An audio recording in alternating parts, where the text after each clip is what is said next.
right, guys. Well, welcome to the weekly call.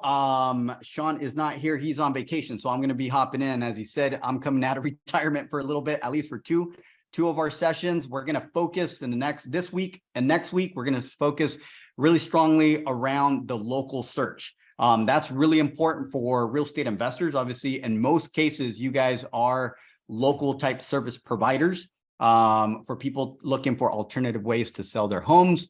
And even if you're doing business in multiple states, multiple cities, you're still a local business because you're trying to target that local audience to give them basically value on selling their homes, giving them alternative ways to sell their homes.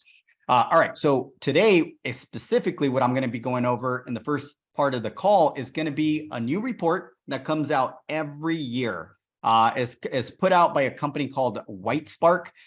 This is something that actually Sean kind of jokes about once in a while, that I kind of go and read everything that Google puts out there, but this is actually a data company. They offer some services, but the biggest thing that they're known for is collecting local search data. And they are known to put out the report. As you guys know as well, Sean and I are part of a mastermind group. We go to Miami a couple times a year to meet with other agencies. They put out a report as well. This is the one they follow. So I wanted to share with you guys because there's some interesting stuff that got added to this report this year. And it's the local search ranking factors report for 2023. I'm going to go ahead and share my screen here and we will kick off and go over a couple things here. Give me 1 second. All right, for anybody that is interested in knowing or reading more into it, because there's a lot. We won't be able to cover everything on this report. It's really good information. I personally believe that all of you guys should have this on saved, bookmarked. You can, throughout the year, if you're looking for more opportunities to kind of increase your local rankings more above and beyond what I'm teaching or we're doing for you, this is a lot of good information. So you can kind of see here, it's whitespark.ca/local-search-ranking-factors. Okay. And this is the newest one. And as you can see, it just got released a few days ago. Okay. So it's brand new. So I'm going to go ahead and scroll down a little bit. It gives you a little bit of introduction. We're not going to go over that. I kind of give you that already. They created a nice little video for it as well. But the first place we're going to be looking at is going to be the actual factor groups. Okay, so this is huge for me as a marketer and as an SEO, because these are basically the different categories that I have to bucket my efforts when I'm working on a campaign and see what's the most important, which one of these buckets actually carries the most weight. And not only that, what kind of factors are within these buckets that I need to focus on. Okay, so one of them, I'm going to kind of go through them. Google Business Profile signals. So this one right here is really important because it basically affects the search that someone is doing on Google on proximity.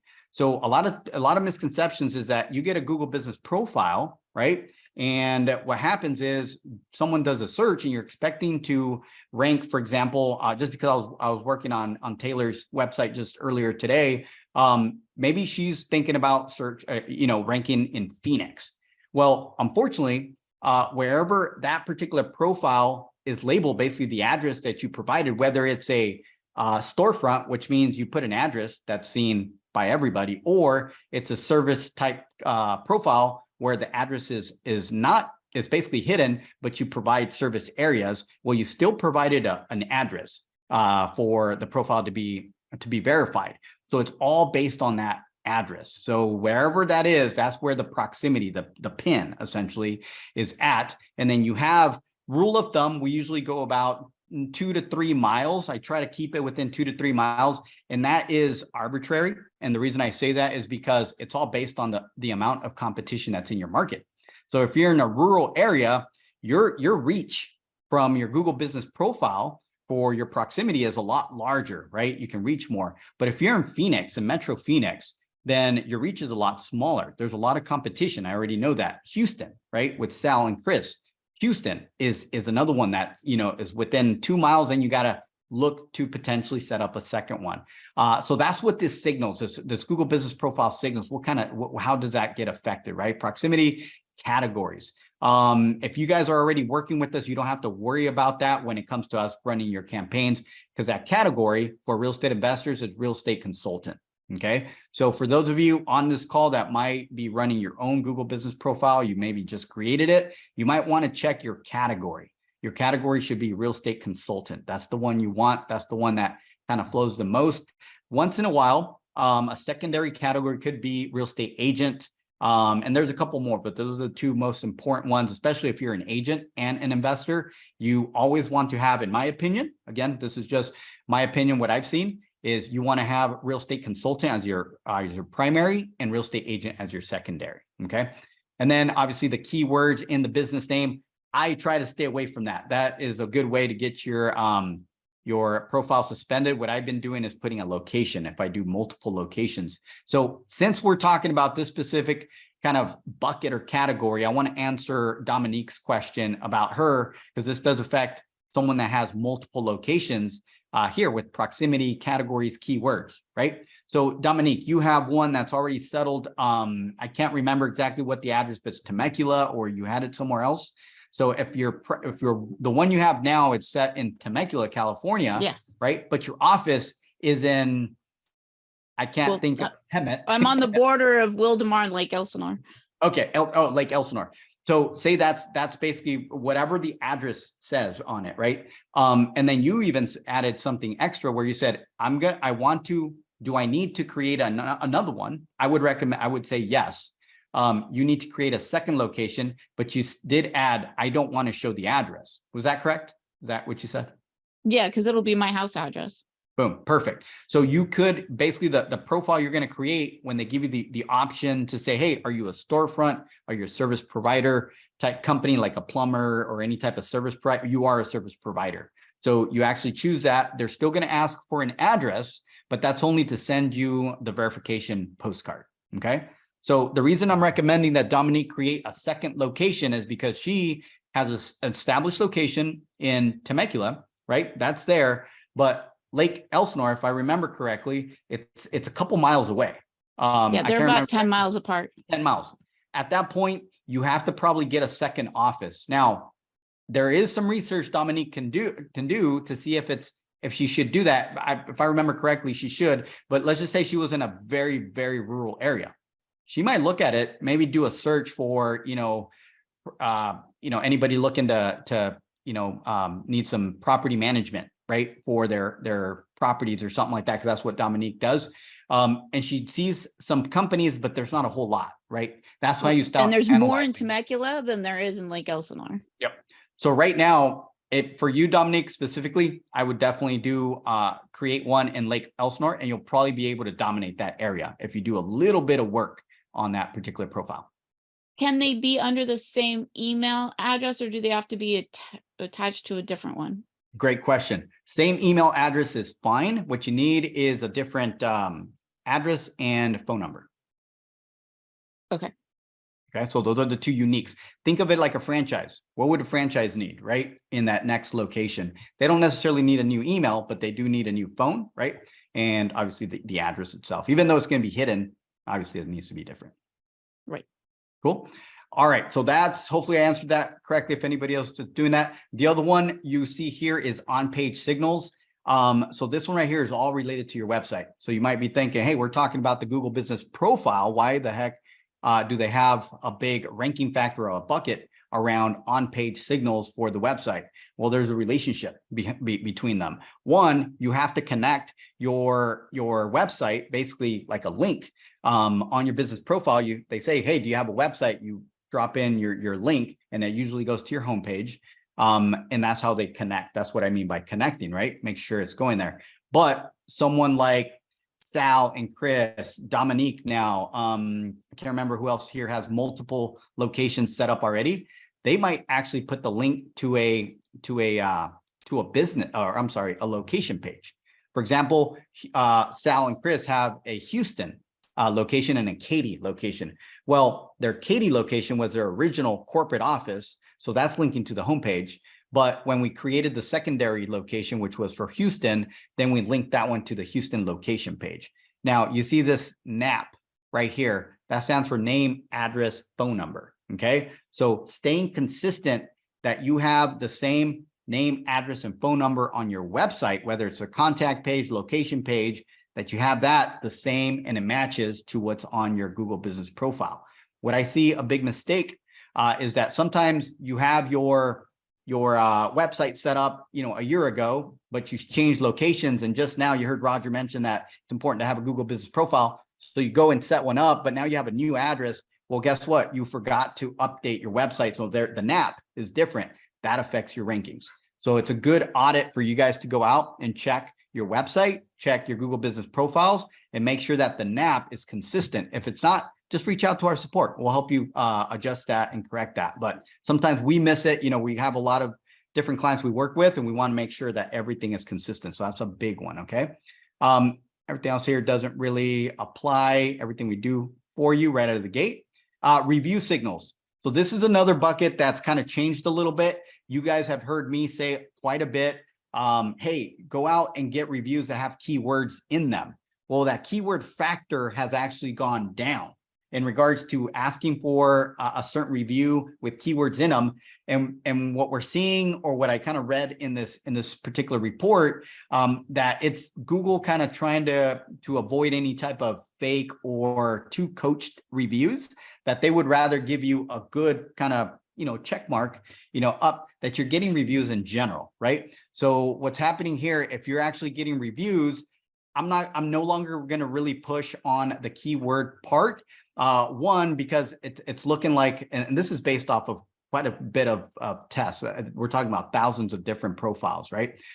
So what we're looking at is that's not going to be the biggest factor. The biggest factor is going to be that you get consistent reviews and not in a burst. So that's the other thing that's kind of that I saw that I need to be careful, because it has also affected people getting suspended.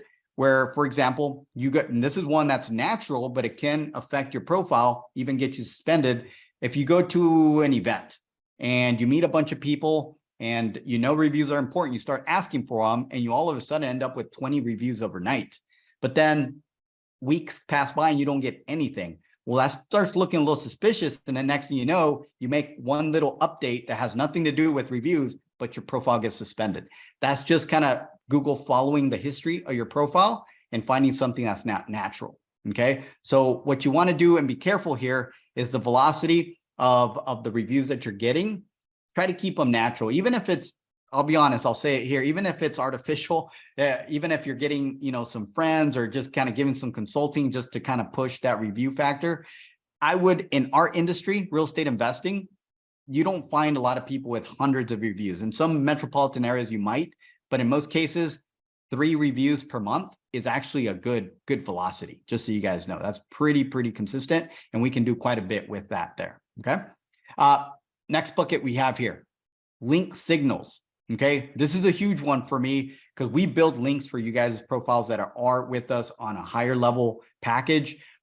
We actually go out, recruit other website owners that are in your industry, maybe not necessarily in your industry, but are talking something with home decor or something with home improvement. And we get backlinks to both the profiles and your website.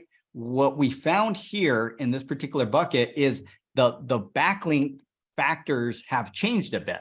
So Google's not putting as much weight on just the volume of links that we're putting. They're putting more weight on local companies. So I used to look at the authority of the actual links that I'm bringing over, basically the websites that I'm recruiting, right? I want them to have a high authority. What we're finding is that we no longer have to actually look at that, at least for this year. We don't necessarily have to look at that too much. What we have to focus on is that they're in your general area. Now, I'm not going to stop recruiting just general links and how I'm building them, right? What I'm going to do, I'm going to shift a little bit. And that's what some of the stuff I wanted to share. I'm going to shift a little bit and actually start recruiting local companies. For example, you guys have a good up on me on building links, because you guys already use contractors in most cases, right? A lot of you guys use contractors, those general contractors, painters, whatever it might be, property management companies, things like that. So you can actually do a guest post on those local companies, even though they might not have high authority, what we usually talk about. They might not do that, but they're a local company. you can actually do a guest post, give them free content, get on their list. Maybe they have a directory, maybe they have some kind of affiliate page on their website. Get on there, because the more of those you get, that's going to carry more weight in 2023 with the backlinks. Okay. So you don't have to worry about pointing them to the profile, point them to your website, right? Whether it's your homepage or your location page. So for example, for Chris and Sal, just using them as an example, if they're working in Houston, and they're working with the painter, and they can give that painter some kind of content that's relevant to their website, talking about, doing some remodel or whatnot, and how to use an investor within that whole deal. Obviously, you got to get creative. You would point it to the Houston page, right? So you have to get creative and kind of leverage what you're working with. And if you have questions, you can always ask us, right? And we'll help you kind of figure out how that goes. Another one that is important and kind of easy for local type links, and I think I've talked to Lorraine, Melanin Homes and Melanin Tax and Melanin Notary. She's worked with us, is donating to nonprofits in your local market. So a lot of those people, when you donate, they'll put you on a page, and they'll basically showcase you guys. So that is another easy way for you guys not only to do something positive for your community, but also get a good, strong backlink to your website. Okay, so that's another good one for you guys to look at. Nonprofits and schools do that quite a bit, and those are easy ways to get some good backlink signals. Okay, behavioral signals. So these ones right here is basically someone coming to your profile or your website and interacting with it, right? What kind of stuff is going on? So that's why it's important to do posts. So we do in some of our package, we do quite a bit of posts. I always kind of encourage you guys to do posts, because if someone finds you and they go to the profile and all there is your information, that's great, right? They'll probably make a decision or whatnot. But what if they interact with the profile because they get there and then they see that you have some question and answer type, options there, or you have some posts that they can actually click through and they start interacting with the actual profile. That is a big factor that's changed. That's now carried a lot more weight. Okay. Citation signals. So these citations are directories. So the directories, we build quite a bit of directories for our campaigns, but they're national. What I'm going to start shifting to is, again, I'm not going to stop a lot of those national type general directories that we built out, Yellow Pages, Manta. There's a whole lot of them, Brown Book, there's all kinds of them. And we built those to build backlinks, right? Citation backlinks, basically just directory backlinks. Those are good, but the better ones that we've done in the past, but not as much as we should, are your local directories. So if you are in Phoenix and you're kind of trying to build these, trying to kind of find ways to rank not only your website, but your Google Business Profile, get your brand out there more. So look for local directories in your local market. And a lot of them you can just kind of do. If you're in Phoenix, you can literally type in Google, basically either local directories in Phoenix, and you'll get a list. You'll literally get a list, and you make a list, put it on a spreadsheet, and start tackling that. And the most important thing that you're going to focus on is basically when you set up those directories that you have your NAP, your name, address, phone number, correct. Obviously, your business name has to be exactly how you're mentioning it on your website, phone number, and address. Okay. For those of you that are doing multiple cities, multiple locations, make sure that you can literally build two types of citations based on the location. So they're going to ask for a link to your website where you're going to link to that location page. Okay. And then the final bucket that we have here is personalization. This is basically a signal we don't really have a lot of control over. This is someone in a local market that's doing a branded search. So this goes back to how popular or how noticeable, I guess, your brand is. This is someone actually typing in your brand name, going, and the actual browser starts personalizing that particular search for that person. So you putting out content out there, you putting out a lot of stuff out there, basically all this other stuff that's on top will affect the personalization. So that right there will come in its own, but it won't come unless you do all this work. Put your signals out there. Okay.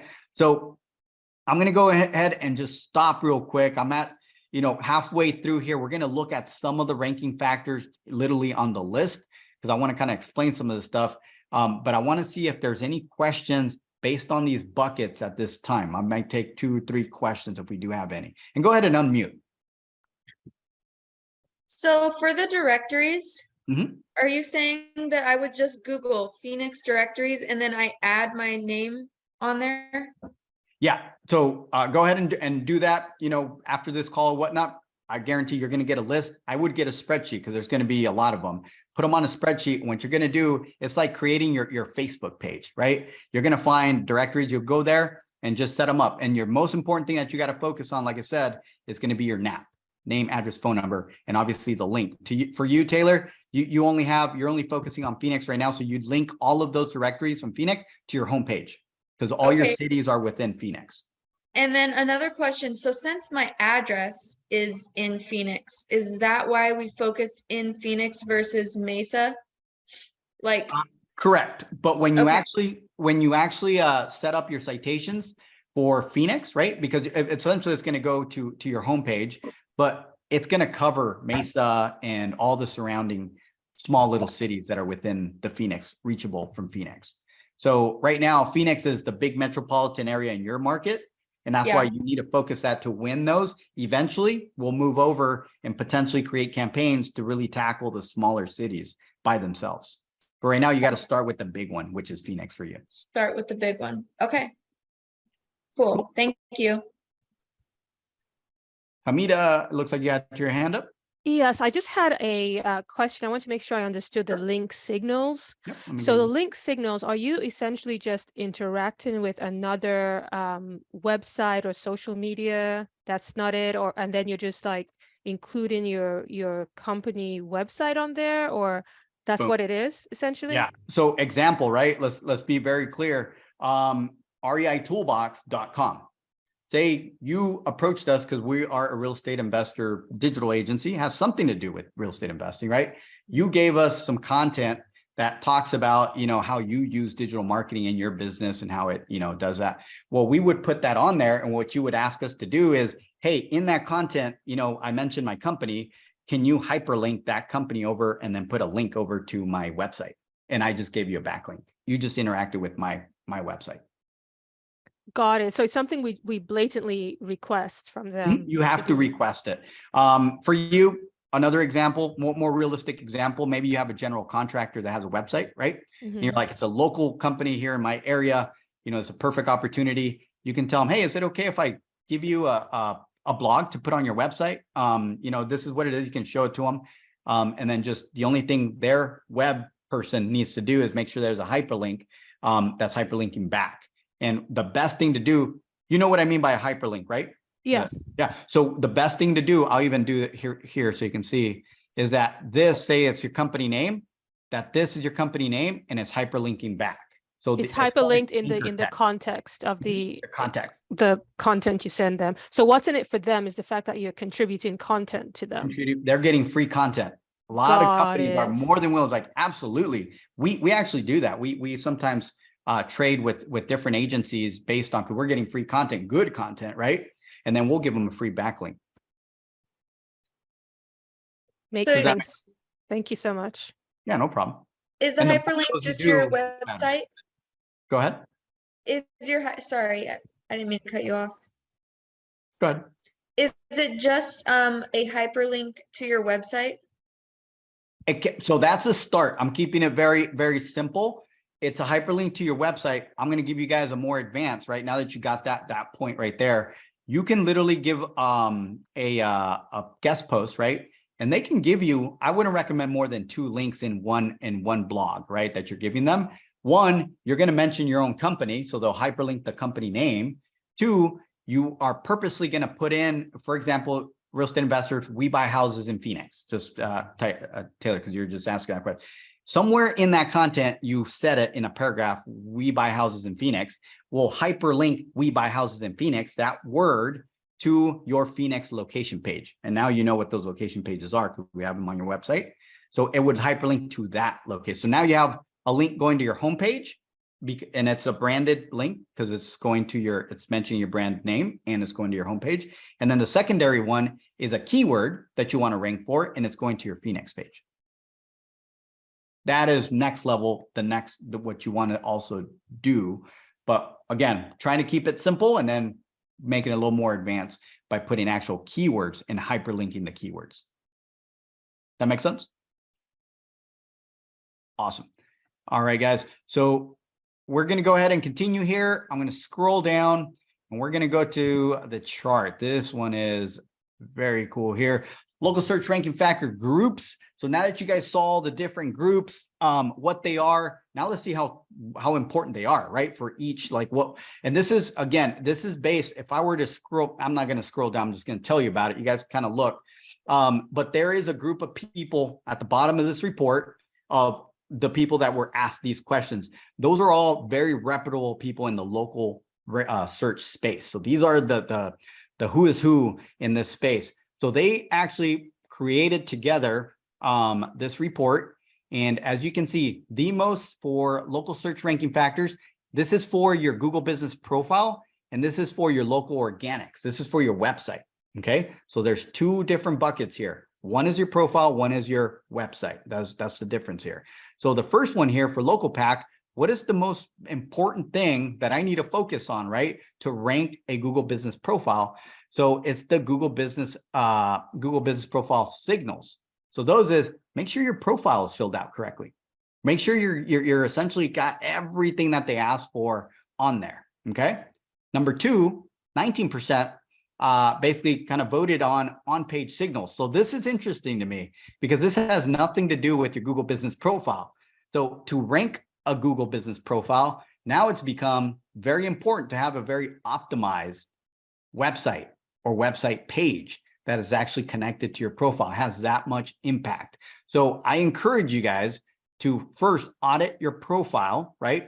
See what link is actually linking to your website, right? Because you might not even know. You might click on it and it might be linking to an old domain, right? Or it might even be broken. That's the worst thing that can happen, that you click on it, it doesn't go anywhere, it goes to a 404 page and it's just broken. Make sure it's working, you know where it's going, because then wherever it's going, then the on page, it means how optimized on there. So if it's going to your home page, I would encourage you to add a video on that home page, add some personalized pictures, have us get rid of the stock images, right? Read the content, make sure it has some legitimate keywords right on there. So those are the on page.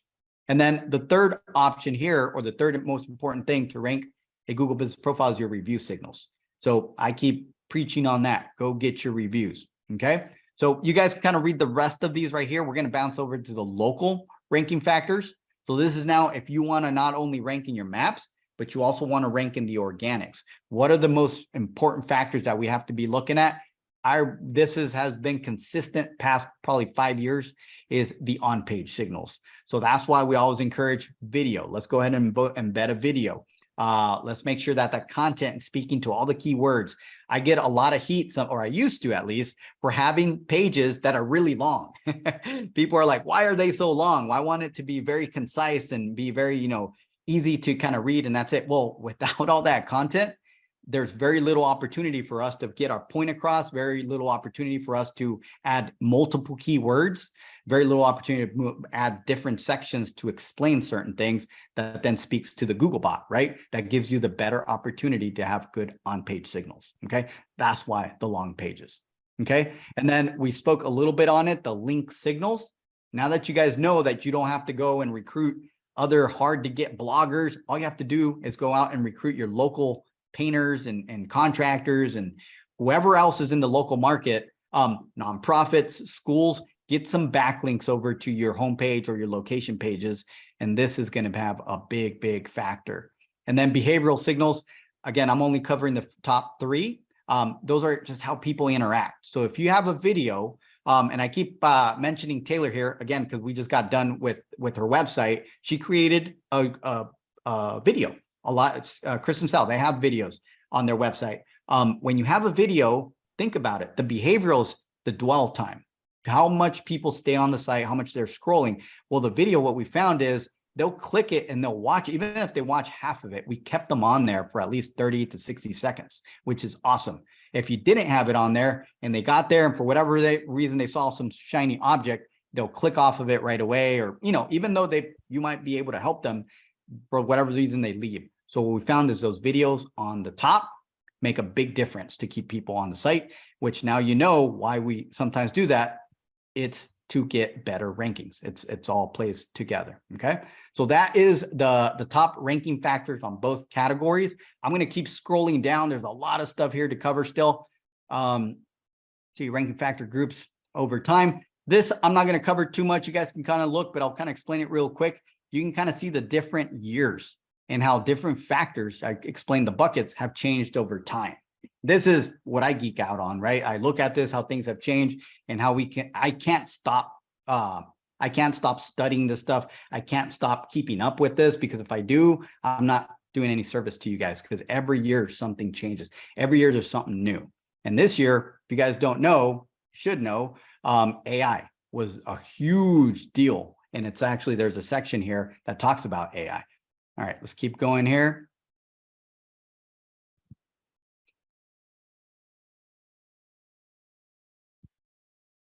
All right, so local pack finder ranking factors. So again, we're going back to more of the votes, more of the categories, more of the stuff that we should be kind of focusing on, and what we can do. It doesn't change as I go through all these different kind of like categories that they have on here, the charts.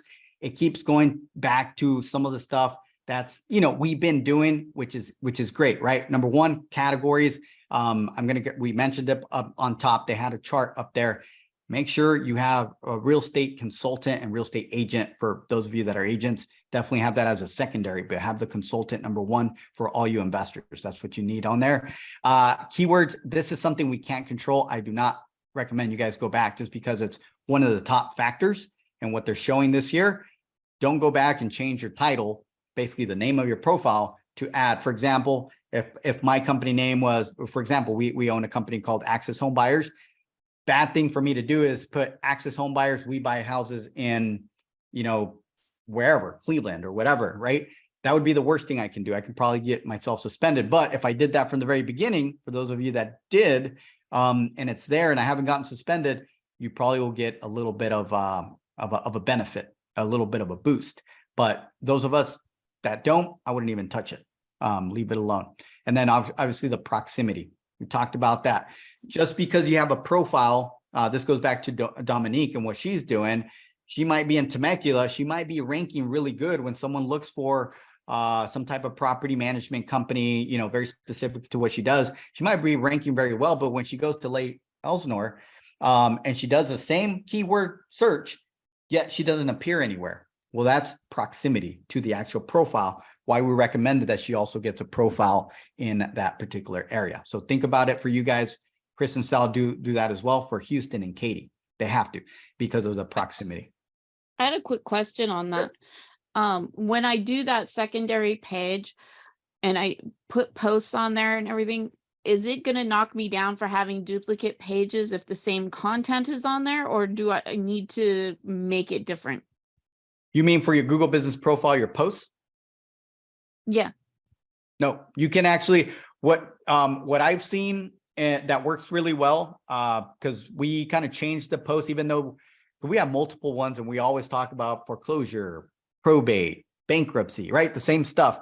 Well, we have to change it a little bit. I have seen companies like, you know, and you guys have probably heard about them, the We Buy Ugly Houses, right? There's other franchise models that are out there as well. Those guys literally syndicate their content throughout all their profiles, and yet they have a lot of authority as well. So they tend to rank really good. So for us, smaller companies, Dominique, what I would suggest, just to stay safe, because we don't know when this is going to change, is I would do the same type of posts, but I try to rewrite them a little bit. You can now do that very easily using ChatGPT. Just put it in there, have it rewrite it, even though it's very, very similar, post that. That way it's a little different. You're only dealing with 2, so you can definitely do that. If you're dealing with 10, might be a little more difficult, but right now I think it's possible. When you have ChatGPT rewrite it, does it still include the tags so they know it's written by the AI and get penalized for that? No, not for your, not that we've seen for your posts, for your web content, the stuff that's actually going on the website. That's a whole different story. That definitely, write your content. If you're going to do extra content for your site, you can definitely have it as a starting point, right? but then you have to kind of go in there and put your own twist to it. Basically, you know, your case studies, any Yeah, type I of start with recommendation. ChatGPT and then I kind of Yep. rewrite the whole thing. But for your posts, at first, when obviously in November, and then we had our Phoenix meeting and we talked a little bit about it. Now there's been a ton of tests. And as of now, for social media and for Google Business Profile, you can literally just do them in bulk. If things change, are you going to get suspended? Are you going to get penalized? No, you might have to just switch your strategy, because if you keep doing that, if they do start putting it out there publicly that they're going to start penalizing, you're not going to drop. If you continue to do that, you might just not move, right? But right now you can take advantage of the situation. So all of you guys, if you guys are doing posts for social media or Google Business Profile, basically take advantage of the time, because right now you're not getting penalized and you can put as much content as you can out there for AI written content. That makes sense? All right, guys. So we'll keep going here. And this is more for your websites. We kind of covered this already. Let's keep going for the conversions, because we are running a little short. I want at least 5 minutes of Q&A. I want to probably finish with this one. Hopefully you guys took the link here. There's still a lot of stuff in this particular. We already covered what I believe the most important things. Now we're getting into a little bit of the detail. Still good stuff, but conversion factors right here. So now you optimize your profile, your website. Now, these are the votes from the experts on what causes the most conversions, right? What exactly is going on for conversion? So this is interesting because high number of Google reviews, right? So these Google reviews right here, it goes back. You can literally go not do as well on everything else we've been talking about, but yet you have a good steady volume of reviews coming in consistently. You will probably outrank somebody else that's probably doing a whole lot of work, but they're not bringing in any reviews, right? Or they're doing the spurts, right? They get 10 reviews today and none for 6 months, right? So that review factor becomes super, super important. So the positive sentiment and review text. So again, we go back to the keywords in the reviews. They did mention, and this is where it starts getting, I wouldn't say contradicting. It's more kind of reading between the lines here, because this is essentially someone saying that they had the good experience. We mentioned on the top that it doesn't matter if they're adding a keyword or not. So this is someone actually putting sentiment, putting, hey, I had a great experience with this particular company. That is great for conversion. So the more reviews you get, you don't want people just saying, hey, this is a great company. You want to put some kind of feeling behind it. No longer do you have to kind of pick on them and say, hey, add a keyword to it, as long as they're expressing their experience with you. Okay. And then the third one here, which is the final one we're going to cover here, which all of you guys, if you have a website with us, you're safe on this one. It's mobile friendly. Majority of your clients at this point are going to be on some kind of mobile device, and all of your websites are optimized for mobile. So you guys are safe on this one. Okay. So I'm going to go ahead and start wrapping up here, guys. What I want to do is, one, encourage you guys to continue looking at this document, and in the Facebook group, please send your questions. That's actually fun. Send your questions in there. We'll kind of start a conversation in there if needed. And if there's any specific things that come up that maybe you found in this document that just doesn't make sense, or you want more explanation, that's great for us. That gives us another opportunity to set another one of these kind of trainings, or I can set up something individually and answer that for you guys. But I'm going to go ahead and stop sharing at this time. And what I want to do for the rest of our time, we got about 8 minutes or so. I want to open up the floor and see if I have any specific questions. It looks like we have some stuff in the chat as well. But if anybody, feel free, go ahead, open floor.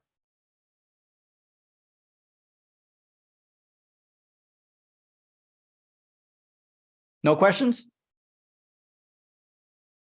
What I'm going to do, I'm going to drop in the link to that. Roger, question? Yes, sir. Yeah, so this information that you have here, is this supplementing the kind of stuff that you're doing for people like us that are working with you on a regular basis, or is there some plan of action or action items that we should take into consideration? So for the most part, you guys that are in any type of the accelerator, above Dominator, any of those programs that we put out before, you guys have basically, you don't need to do a lot of this stuff because we're already leveraging. This is basically what I'm doing and make sure that my team's up to speed on all these recent changes. There's a couple more that we didn't have time to get into that we are making adjustments. And if they're that important, if we see some, we make those adjustments and then we see big jumps, then we'll be able to, we're going to be sharing that with the rest of the group. But for the most part, Sal, this is more, you're taking care for someone like your guys' company is handled. These are Okay. ideas that might give you, if you and Chris wanted to go above and beyond, right? That's just, Right. Yeah. that's but the this next is step. more geared towards someone like Taylor. She's getting going. She's getting started. She got the new website. She's going to be doing a lot of stuff on her own. Well, this is a great document for her to follow and know exactly what's important and where to spend her Mhm. time. Make Yeah. sense? Got it. Thanks. When writing our blogs, what kind of local SEO should we try to incorporate into it? Great. So what I would just keeping it very high level and to not, well, just keeping it simple, right? Any topic that you write, that you kind of now have the document, always try to add somehow, try to figure out how to append the city name. So if you write a general, because you have two locations, this is what I'm speaking more towards, because you're going to have two very specific locations that you're targeting. You might want to write those like two versions of that blog, even though you're saying the same thing. You might want to try to kind of make it a little different and target those two cities. Basically, in that document, you're actually targeting that one city. And the reason I say that is because there's an opportunity for us to interlink that blog to the city page, right? And especially if it's talking about that city and a certain topic, we can interlink it to that city. And now you start building what's called a silo.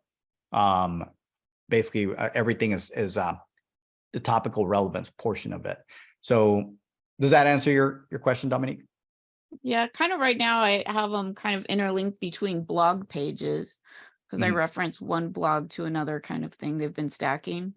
Mhm. And That's actually I've good. just been Yeah, I've just been adding at the bottom, we service these towns kind of thing, and then kind of list the cities. and just make sure the team, if you're sending those in, make sure the team is actually hyperlinking to those cities if we have city pages set up for you, for the ones you're mentioning. Okay. Because then that connects everything together. Again, topical relevance, geo-targeted relevance.